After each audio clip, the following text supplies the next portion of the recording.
Hey Reddit, first-time poster here, but long-time lurker. My name is Mike, a 38-year-old who runs construction projects here in the heart of Columbus, Ohio. Life's been good, or at least I thought it was.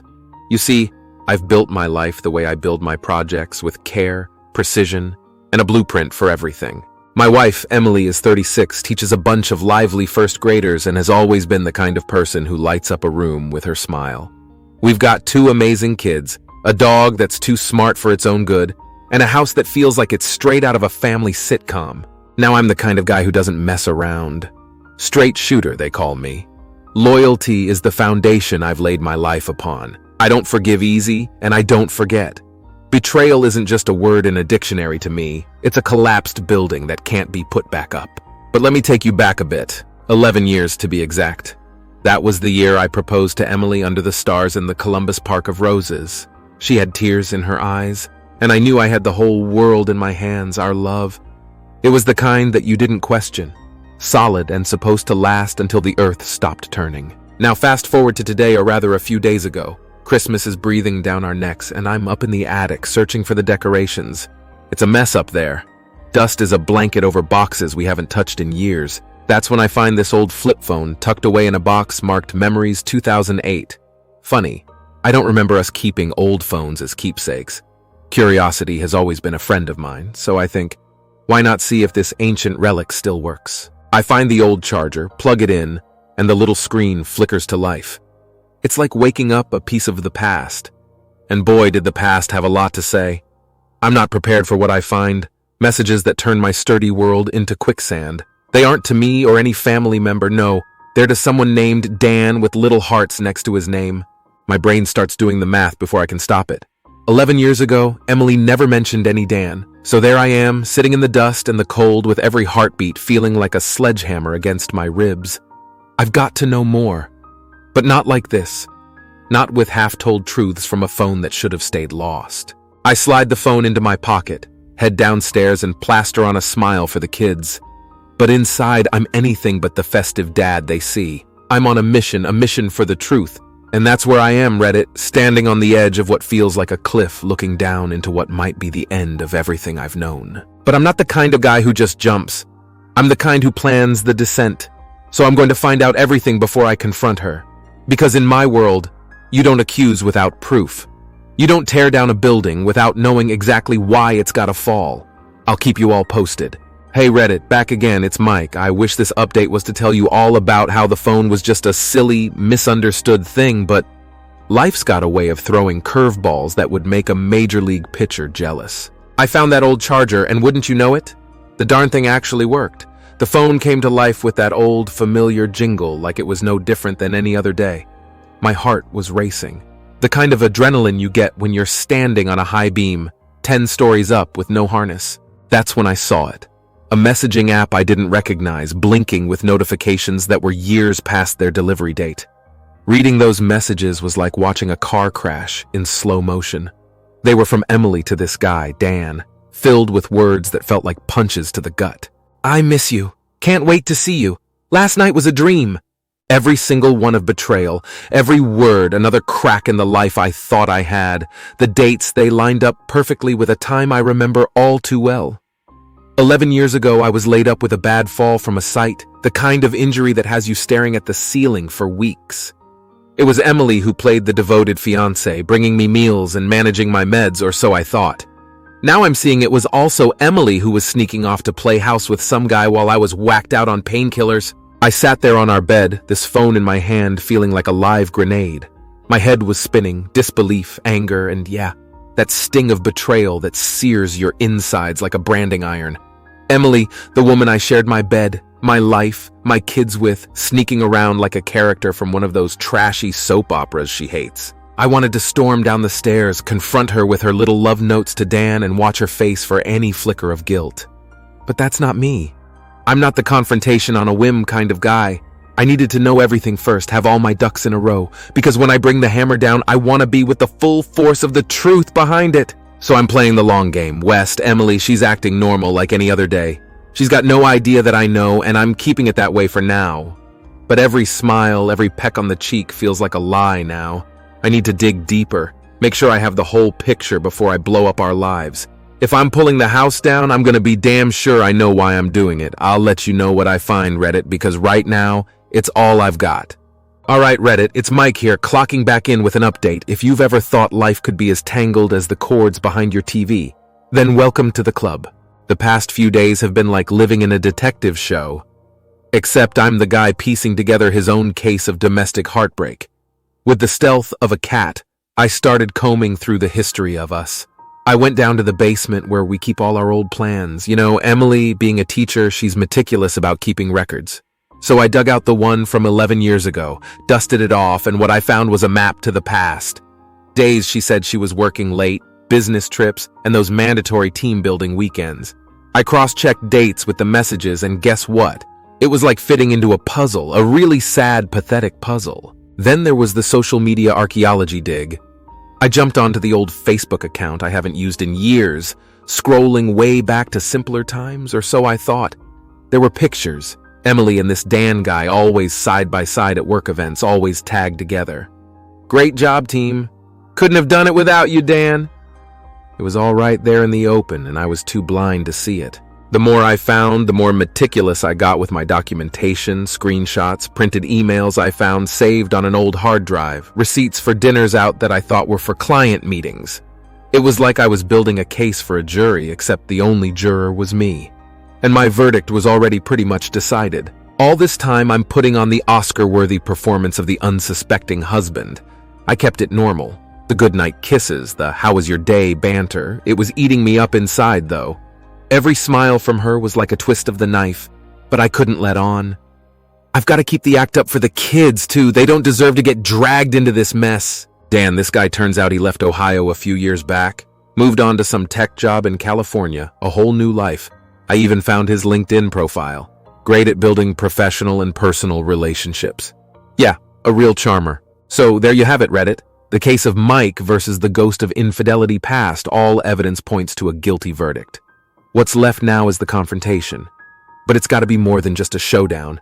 It's got to be the final act of a play that's been running for too long. I need to plan it out perfectly, down to the last word. Because when I do this, when I finally confront Emily, I want to see the truth in her eyes without a shadow of doubt. I'll make sure to update you all when the curtain rises. Thanks for following, guys. It means more than you know. Hey Reddit, Mike here again. This story is turning out to be longer than one of those never-ending drama series, but every story needs its climax and mine's just around the corner. I've decided it's going down on our anniversary. That's right. The day that was supposed to celebrate our union is going to be day. There's a cruel irony in it, but it feels fitting. The same day I asked her to be mine forever is the day I'm going to lay all the cards on the table. Now, you don't just walk into a hurricane without bracing yourself. So I've been steeling my heart for what's coming.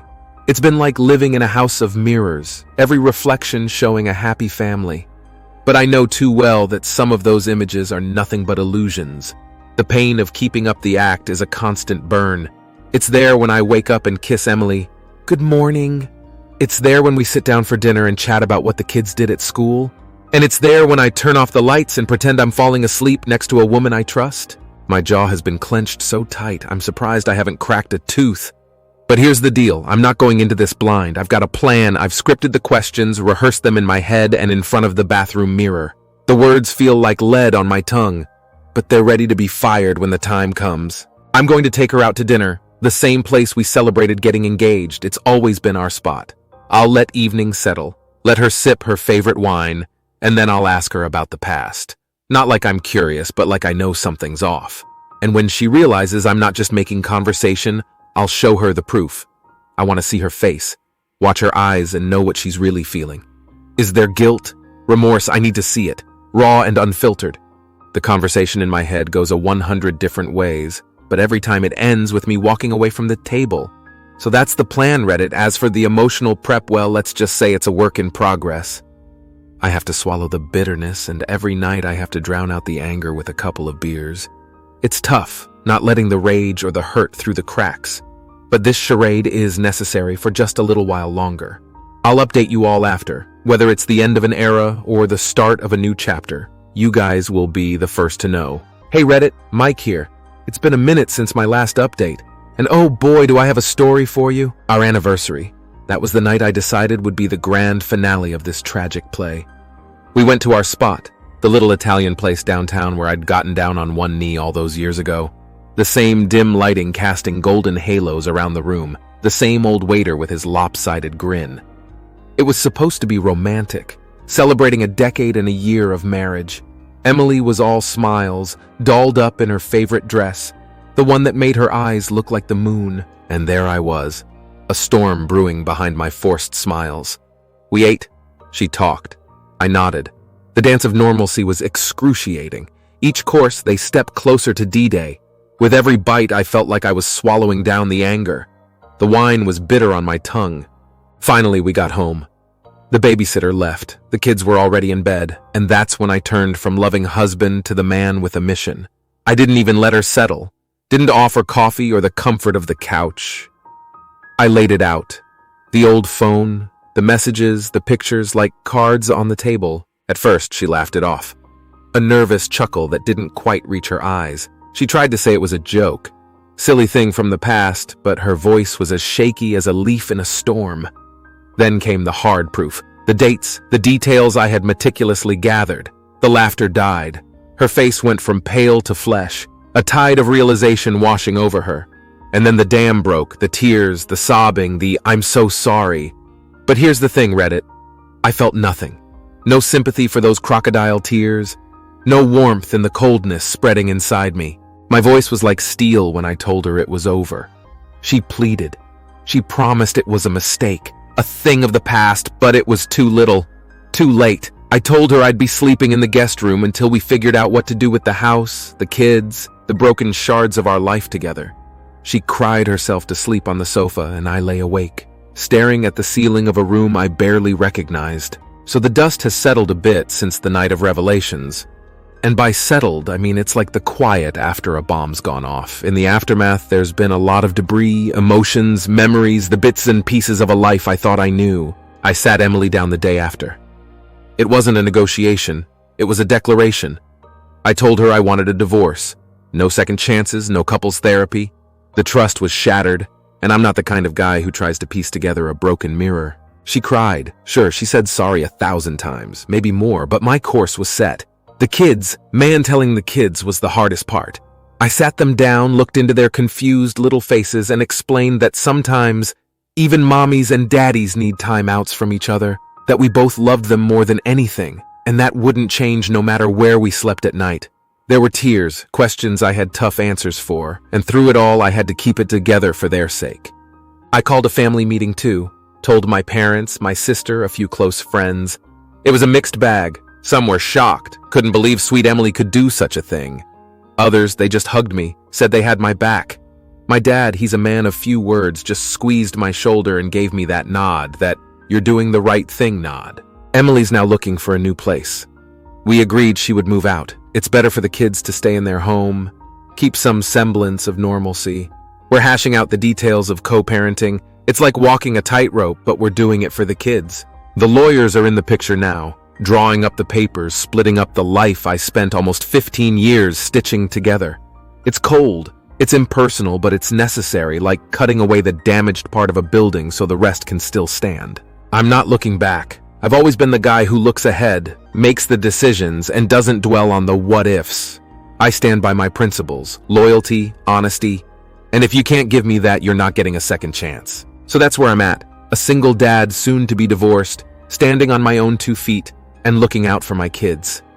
It's not going to be easy, but then again, I've never been one to shy away from the hard stuff. Thanks for sticking with me. I'll drop another update when the next shoe drops. What's up, Reddit? It's Mike.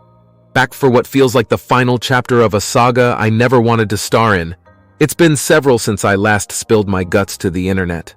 I've read every single comment, taken every piece of advice, and I've gotta say it's made a difference. The kids and I were doing okay, better than okay some days. There's laughter in the house again, real laughter. We've had our moments, plenty of them, but we talk it out now. We deal with the emotions like a team. They're tough little cookies, my kids. I found a kind of peace in the chaos. The divorce is almost finalized, and the future's looking different than I thought. But it's looking all right. I'm a full-time dad, and I've never been more committed to a job in my life. I'm baking cookies and only burning like half of them. I'm at every soccer game cheering the loudest, and we've got this Friday night movie tradition the kids pick, and I've seen enough animated movies to last a lifetime now. And yeah, I'm dipping my toes back in the dating pool, not diving in first or anything, but starting to think about the possibility of a new wife, a new partner in crime. Someone who gets that my kids will always come first and who shares the same core values. I'm cautious. You better believe it, but I'm also hopeful. So here's the kicker, the moral of the story, or whatever you want to call it. Trust. It's everything. Without it, you're building on quicksand, and the truth, no matter how ugly, no matter how brutal it's worth facing, lies. They eat away at everything like rust.